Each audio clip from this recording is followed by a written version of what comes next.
Ese es el panorama que tenemos ahora de América Latina en comparación a otros años, que bueno, ya todavía queda Jair Bolsonaro, en Brasil, que todavía se teme incluso que las próximas elecciones las gane Lula da Silva, que es un personaje que ha estado involucrado con el tema de OAS, el tema de Odebrecht, que quizá le suena a muchos que están viendo este programa, y es que precisamente Lula también ha representado no solo corrupción, sino también limitación de libertades. Y ahora es quien encabeza las elecciones. Yo no sé o no entiendo si la ciudadanía es consciente de por quién va a votar, porque mira, pasó en Perú y ahora mucha gente se está arrepintiendo de haber votado por el señor Pedro Castillo. ¿Por qué? Porque precisamente el dinero no les alcanza. De este tipo de temas vamos a hablar el día de hoy con nuestro invitado, con Jorri Wharton, quien es especialista precisamente en este tema y también fue ex candidato al Congreso. Jorri, bienvenido a Mucho que Decir. Hola Sergio, ¿qué tal? Primero que nada, gracias por la invitación. Saludar a toda la audiencia de Expreso TV. Es, digamos, una comunidad a la cual yo atesoro y quiero mucho. Y tomando, digamos, en relación y haciendo una acotación respecto a la intervención que acabas de tener, en el sentido de la valía que tienen los medios de comunicación y la prensa, quiero redoblar y quiero reescribir y suscribir lo que acabas de mencionar. Hoy en día, en América Latina, en el Perú y en todos los países de América Latina, y si nos vamos a Iberoamérica, incluso en España y en los demás países del mundo, donde existe o puede estar existiendo una opresión de los medios de comunicación, es importantísimo. Es importantísimo que los medios de comunicación se manejen en, digamos, un clima de libertad elevada, máxima, para que, digamos, las personas, en este caso como yo, que estoy promoviendo la creación de un partido político y diferentes agentes democráticos y vehículos puedan expresarse y puedan denunciar estos hechos que vienen sucediendo en toda la región de América Latina, Latinoamérica, como quieran llamar. En ese sentido, los medios de comunicación, la prensa, como tú lo señalas, tienen que velar y tienen que estar evidentemente en una situación de plena libertad para que todas las demás personas y los demás agentes que estamos tratando de dar la batalla política, cultural, lo que fuese, podamos hacerlo y llegar a las personas, a los hogares, a los patriotas que a veces lamentablemente no tienen acceso a este tipo de información, con lo cual la prensa y los medios de comunicación en su comportamiento neutral, con la transparencia, tienen que tener libertad para poder justamente desarrollar sus actividades. Yo felicito este espacio y felicito también a tus colegas que en otros espacios nos dan esa oportunidad de poder hablar. Hemos estado en Puno, hemos estado en Apurímac, hemos estado en Cusco, hemos estado en Junín, hemos estado en región Callao, región Huaura, estamos yendo a Iquitos, y la prensa local de todas estas regiones está justamente enterándose de la filosofía y de la propuesta que nosotros tenemos, pero justamente es porque tienen todavía cierta libertad para operar. Esto lo menciono en la medida, en tanto y en cuanto, tú lo has dicho, Pedro Castillo aparentemente es, a la luz de los hechos y a la luz de las pruebas, es un presidente, un mandatario o un ocupante de palacio que no tendría un comportamiento adecuado respecto de todos los periodistas o todos los canales de comunicación, siendo que a la luz de los hechos, básicamente lo que pasa es que él tiene prevalencia por los medios de comunicación del Estado, que lo blindan, que le escriben las preguntas y que simplemente no cumplen necesariamente la función para la cual están hechos los medios de comunicación, que tienen que escrutinar las funciones de los funcionarios públicos en general. Quería introducir esto, quería empezar esta introducción justamente suscribiendo la valía que tienen hoy en día, más que nunca, los medios de comunicación. Hay algo que hace poco no, que, bueno, hace poco lo conversábamos entre colegas en la redacción de Expreso, y es que precisamente esto fortalecería en algún punto al Foro de Sao Paulo, ¿no? Ya no se escucha mucho este nombre, pero sí podría fortalecer al Foro de Sao Paulo. Recuerdo algún discurso del señor Nicolás Maduro, que mencionaba que el Foro de Sao Paulo está tratando de apoderarse poco a poco por inicio América Latina y al final, quién sabe, todo el mundo. Entonces, la victoria de Petro es un inicio muy fuerte para el Foro de Sao Paulo. Igual Boric, Perú con Pedro Castillo y los diferentes países que hoy por hoy se están tiñendo de un color como normalmente, como en la imagen lo vimos, rojo. Aquí quisiera, teniendo en consideración lo que mencionas, quisiera complementar y quizás dar un poco de luces de los datos que ya existen. Y quiero que este espacio y este breve espacio que se ha preestablecido sirva más allá para dar datos, también para reflexionar, para que las derechas latinoamericanas reflexionen del riesgo y del gran problema al cual estamos expuestos. Foro de Sao Paulo nace en 1990 con la caída del muro de Berlín. Lo fundan Lula da Silva, Fidel Castro, eh, generan un contingente de coaliciones de fuerzas de izquierda justamente para poder establecer un número de ítems o una agenda que les permita a ellos poder tener un poder, digamos, sostenido en el tiempo y que finalmente de alguna u otra manera lo lograron. Fíjate que el Foro de Sao Paulo nace en el 90 y recién en el 2019, estoy 29 años después, empieza el rebranding del Foro de Sao Paulo, que es básicamente la conversión del foro al Grupo de Puebla. Eh, pero antes de pasar al Grupo de Puebla, yo quiero detenerme aquí. El Foro de Sao Paulo nace justamente para poder generar coaliciones de fuerzas de izquierda. Participó en su momento Michelle Bachelet, participó Cristina Kirchner de Argentina, participaron digamos, representantes en ese momento, en ese tiempo de Ecuador, como Rafael Correa, Evo Morales, Lula da Silva, Chávez, en su momento cuando estaba vivo. Entonces, significó, digamos, una coalición de gente que tenía mucha influencia. Ahora bien, esto de acá, como nada es permanente y todo es cíclico en esta vida, se fue desgastando. Cae el régimen de Correa, cae el régimen de Lula da Silva, muere Fidel Castro, muere Chávez. Entonces, la izquierda en esta coalición necesitaba, digamos, reestructurarse. Ahora, antes de que empiece el Grupo de Puebla, nace lo que se acuñó como el Grupo de Lima. En el 2015 se reúnen en la ciudad de Lima fuerzas democráticas, finalmente lo constituyeron básicamente representantes de 19 naciones y quienes inicialmente lo integraban era Perú, Chile y Colombia. ¿Y cuál era la agenda del Grupo de Lima? Era justamente establecer programas para contrarrestar el régimen de Nicolás Maduro en Venezuela. Bueno, a la fecha, este Grupo de Lima, salvo que tú tengas una opinión o datos, digamos, complementarios, bajo la investigación que yo he hecho, no existen mayores actividades políticas partidarias que tengan que ver justamente con la razón de la creación del Grupo de Puebla. Con lo cual, del Grupo de Lima, perdón. Con lo cual vemos que el Grupo de Puebla, ya para el 2019, con su creación, lo que hace es básicamente contrarrestar lo que había hecho el Grupo de Lima y empezar a fortalecer, a reforzar justamente sus figuras y a renovar los rostros de esta coalición de la zurda continental.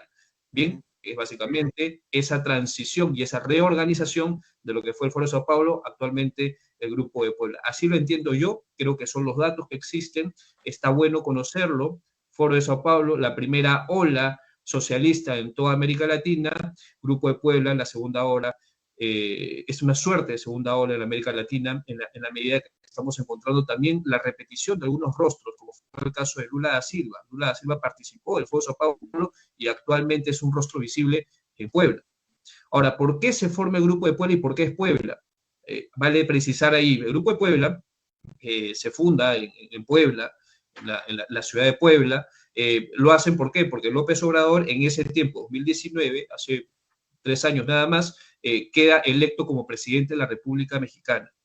Bien, pero ellos, digamos, bastante sagaces, vamos a decirlo así, no lo ponen como presidente, simplemente establecen la jurisdicción para poder generar o crear el Grupo de Puebla, pero lo ponen de presidente al electo Alberto Fernández en Argentina. Entonces, con lo cual, finalmente lo que hacen es generar esta coalición de alto voltaje que lo que va a impedir o lo que va a permitir en todo caso es seguir conquistando algunas naciones en Sudamérica, como pasa en el caso de Perú, como pasó en el caso de Chile con Boric y como está pasando ahora justamente en Colombia con la victoria de Petro. Entonces, y esto tú lo sabes, en noviembre tenemos elecciones en Brasil, Lula da Silva, lamentablemente, para quienes confiamos en la democracia, en la libertad, tiene muchas opciones de ganar, con lo cual prácticamente el continente sudamericano, o el continente, o esta parte del continente, se estaría tiñendo de un manto rojo recalcitrante. En efecto, eso sí es cierto, como lo mencionabas en la editorial, prácticamente el señor Lula da Silva está con todos los votos según las encuestas. Entonces, sí, se podría decir que el panorama para la derecha es asfixiante, se va reduciendo de a pocos, ¿no? Como una pandemia que se va expandiendo, podría ser este concepto del incremento ideológico de la izquierda en América Latina. Ahora, está comprobado de que la izquierda ha representado eh, gobiernos nefastos. Y hablamos desde Rusia, en un inicio se vio que la izquierda era tan radical que si tú no pensabas de la misma forma que Lenin, que Trotsky y que estos líderes políticos socialistas, eh, hacían simplemente morías. No, está comprobado en la historia, en los libros de historia universal, lo dicen, hay series en Netflix que incluso narran cómo fue la vida de Trotsky, incluso entre ellos se mataban, me acuerdo, Lenin y Trotsky se querían matar, Lenin estuvo asilado político en México, si mal no lo recuerdo, digo, perdón, Trotsky estuvo de asilado político en México, en la casa de Frida Kahlo, y de así intentaron, hasta México llegaron desde Rusia para intentar matar a Trotsky. Entre ellos se quieren matar. Ahora, en la actualidad vemos que, si bien es cierto, no es tan radical la forma de operar de la izquierda, pero se ha demostrado ser nefasta en su gobierno. ¿Y cuál es el caso más cercano? Venezuela. Como lo dije hace un momento, no es casualidad de que haya tanta migración venezolana en el Perú y en diversos países del mundo. Bien, lo que señalas es muy cierto. Ahora, hay que precisar que esto no tiene que ser sangriento para que sea voraz o para que sea peligroso. El control de masas existe. Las agendas, y esto es importante mencionarlo, tenemos una agenda que es la Agenda 2030 de la ONU, que te dicen que para el 2030 tú no vas a tener nada, pero vas a ser feliz. Esto es, vienen por la propiedad privada, vienen por la vida, vienen por las libertades individuales. En consecuencia, yo creo que el nivel de perversión al cual se ha subido es mucho mayor.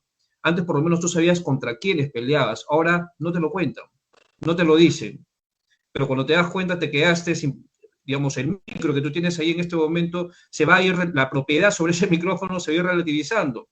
Están licuando o pretenden licuar las fronteras de los países en los cuales estamos de alguna u otra manera, hemos estado mencionando. Y se va a relativizar justamente estas fronteras, se van a relativizar las soberanías de las repúblicas.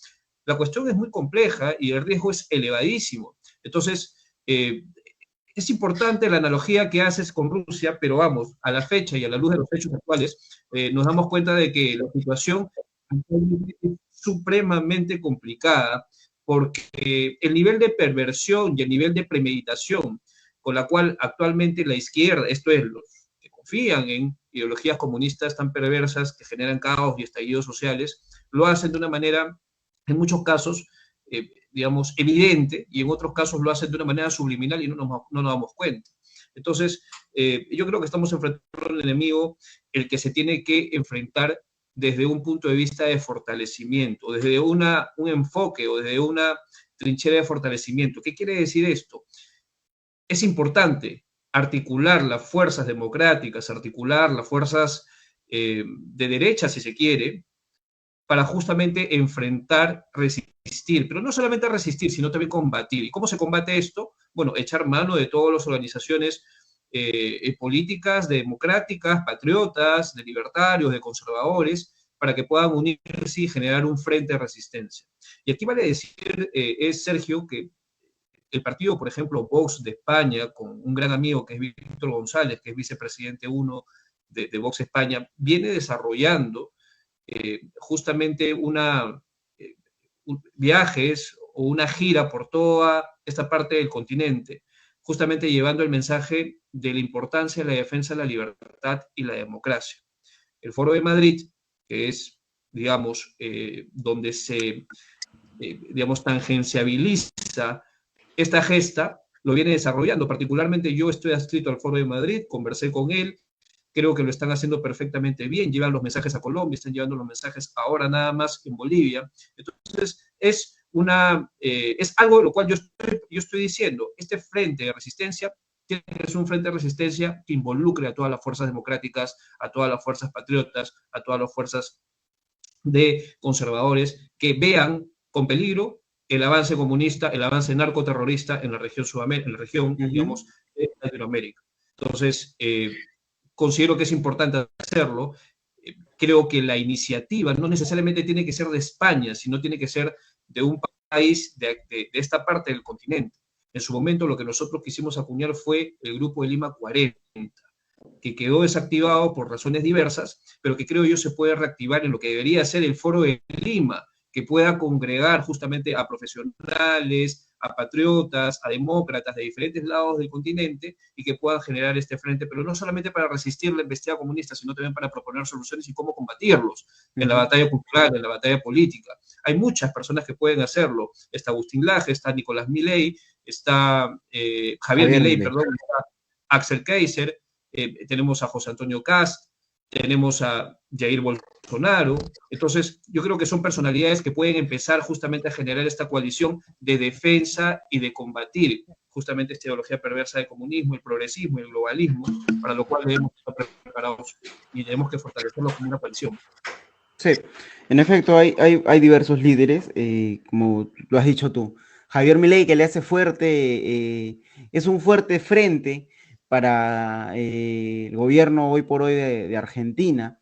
Y bueno, Agustín Laje. Tenemos varios, bueno, hay varias personas que sí son fuertes, influyentes. Creo que Miklos Lucas también podría ser uno de ellos.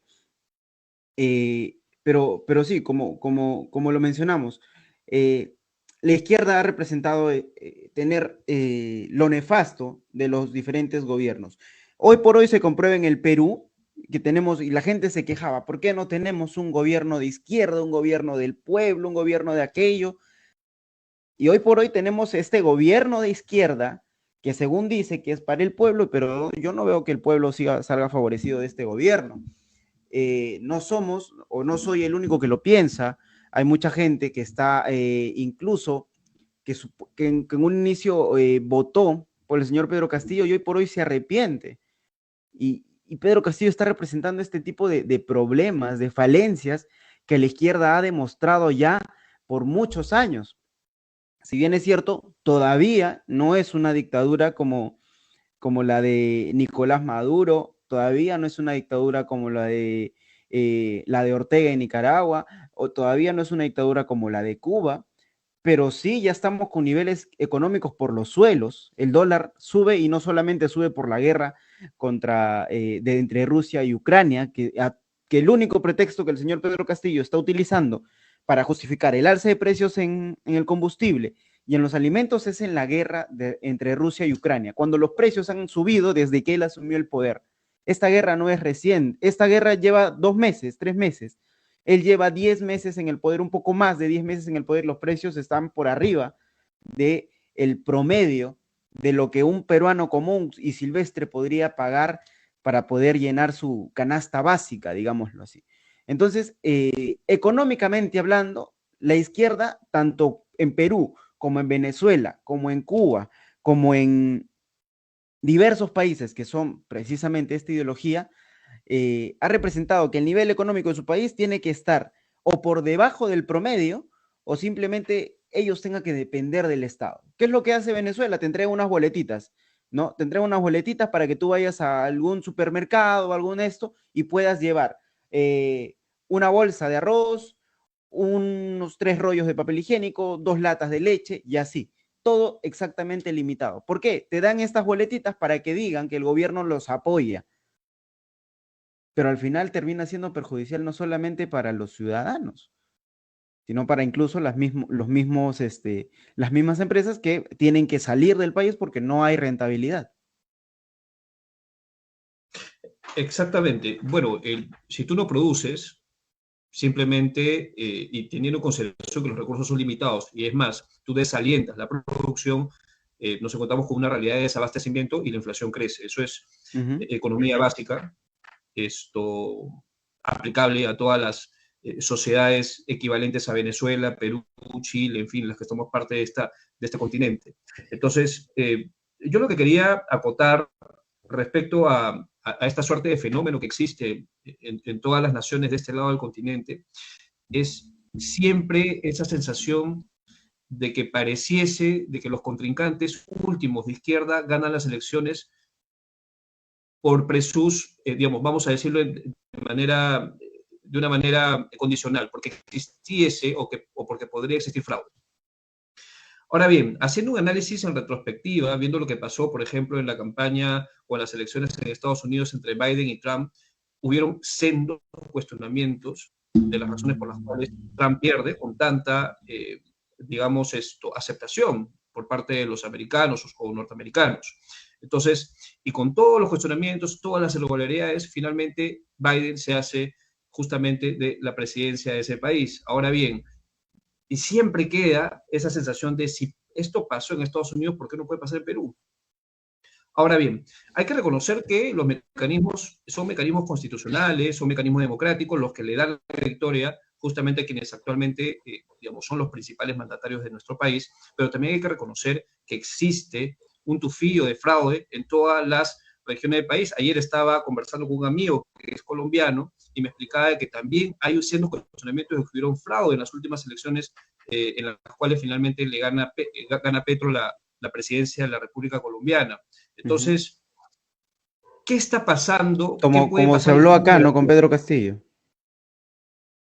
Bueno, tengo una opinión personal de lo que pasó con Pedro Ujú. Castillo. El tipo no aparecía en la foto, después escaló al tercero, cuarto, al tercero, segundo, primero, y es presidente de la República. Y eso obedece a una serie de investigaciones. Pero bueno, eso, digamos, da para el análisis de qué pasó con la comisión que investigaba el fraude de 2021, por qué prácticamente finalmente no arrojó los resultados que hemos esperado.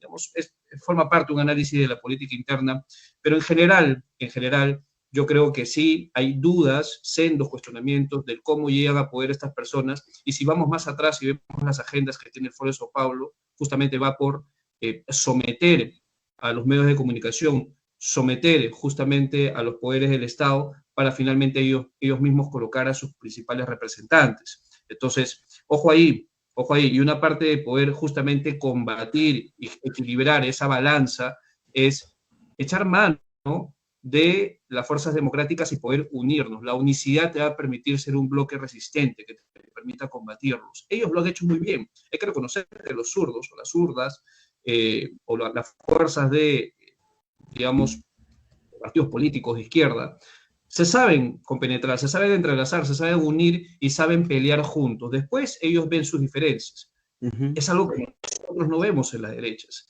Solamente mirando ya en lo que pasa en el Perú, tú cuando te das cuenta en las marchas a las cuales tú asistes, o yo puedo haber asistido, o alguna vez asistí, te das cuenta de que hay pequeñas islas y que al final termina en un meeting y el tema está básicamente orientado a capitalizar políticamente a 3 o 4 personajes que están parados en el meeting. Eso es egoísmo puro y duro de la derecha. Es algo que debemos decirlo, es algo que se debe corregir, es algo que se debe corregir al menos en la interna peruana para poder empezar a pensar justamente como bloques de resistencia para contra los comunistas, que lo hacen muy bien. Cuando ellos muy bien se unen, fíjate que logran derrocar presidentes como el caso Merino, por ejemplo. Sí, Entonces, sí. eso no pasa con la derecha.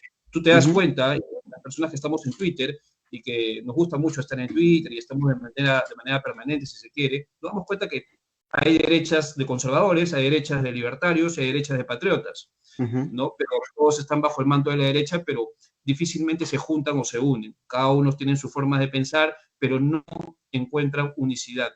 Hay algunos chicos de derecha, vamos a decirlo así, que están ahorita plegados en la campaña electoral 2022 regionales municipales y les importa un bledo lo que está pasando en el gobierno central. Ujú. Entonces, asistimos también, y hay que decirlo, con esto cierro esta idea, hay que decirlo, estamos asistiendo a una forma de hacer una política absolutamente hipócrita. Es lo Y que eso es algo tú, que tiene que decirse. es lo que en algún momento, cuando conversamos, tal vez te lo dije, ¿no? Eh, la derecha sí. La izquierda es lo más organizado en cuestión de protestas, de activismo, de reclamar cosas, de pedir cosas, de derrocar presidentes. En efecto, la derecha tiene la izquierda, perdón, tiene cierto poder porque son organizados. La derecha, por lo contrario, son manifestantes de Twitter en su mayoría. Y no me lo vas a negar. Hemos visto muchas veces salen diversos opinólogos políticos prácticamente de las facciones de la derecha, que en Twitter están ahí, ¿no? Están ahí criticando a Castillo, criticando las gestiones, criticando a Verónica Mendoza, a Sigrid Bazán, a Isabel Cortés, a Roberto Sánchez, a la gente que es del espectro, de la cúpula de Pedro Castillo, pero a la hora de la hora en las marchas, y se han visto en estas marchas en contra del señor Castillo, no hay o no va toda la gente que critique en Twitter. Toda la gente que tuitea y dice, no vamos a salir a sacar a Pedro Castillo tiene que salir del poder, no va a las marchas, y eso en algún momento, cuando sucedieron las marchas, hace algunos meses atrás, lo dijimos en este programa, si quieren de verdad sacar a un presidente, tienen que hacer lo mismo que hace la izquierda, organizarse, salir, imponerse, poner fuerza, poner resistencia, y de una vez hacer lo que tanto piden en Twitter. Bien, también he hecho una crítica al respecto, muy directa. Yo no sé, y quizás nos estamos yendo un poco del tema, pero digamos, creo que es importante decirlo y aprovechar el espacio. Eh, Creo que es absolutamente perverso utilizar el clamor ciudadano y utilizar estas gestas de una reacción de un colectivo ciudadano que está cansado de este presidente para poder orientar todo ese capital político para unas elecciones que son las 2022.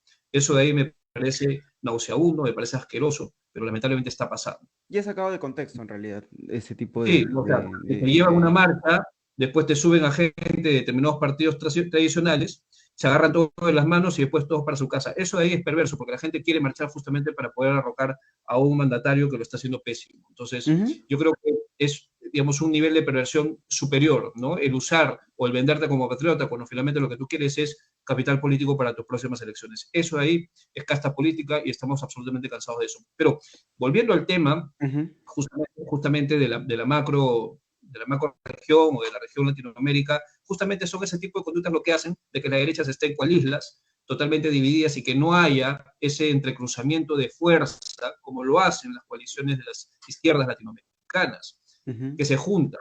Hemos esperado que vengan los españoles, que son, digamos, personas a las cuales saludo porque lo están haciendo de una manera desprendida, pero lo están haciendo. Foro de Madrid lo está haciendo a través de sus agentes. Víctor González lo está haciendo. Hace poco estuve en Bolivia. Entonces, también estuve en Colombia, estuve en Perú. Digamos, ellos lo están haciendo. Nosotros, creo yo, que somos los llamados a hacer porque son o somos las naciones que están siendo tomadas por esta zurda continental, debemos ser los protagonistas y los que incentiven. Para lo cual, hay algunas gestas y hay algunos, digamos, emprendimientos, como en su momento fue el Grupo de Lima 40, que ahora quiero convertirlo, lo que debería ser el Foro de Lima, y que tenga por, digamos, agenda o por finalidad conglomerar, acercar a todos los patriotas de diferentes naciones de este lado del continente para generar justamente esa ola, esa concientización respecto a quienes nos están haciendo daño. Entonces, eso creo que va más allá de lo que se realiza en Perú. En Perú, bueno, vemos que cada uno ahorita está en carrera electoral, pese a que sabemos que Salas y Piero Corbeto no te garantizan absolutamente nada. Lo único que te garantizan, creo yo, en opinión personal, es que existan dudas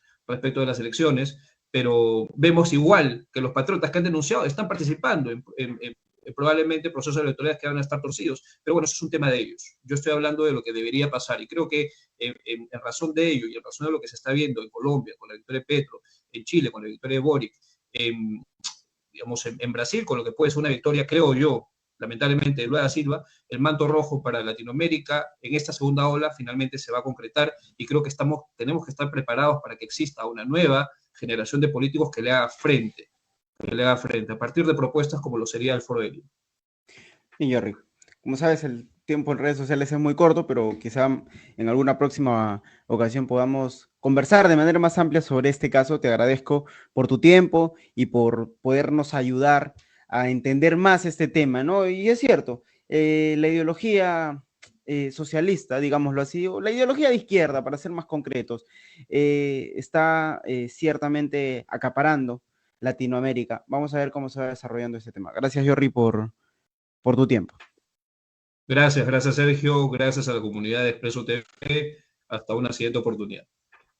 Bien, así como nos dijo y nos lo expuso más a detalle el señor Jerry Wharton, en efecto, como lo dije hace un momento, la izquierda parece ser una pandemia que poco a poco se va expandiendo a lo largo de Latinoamérica.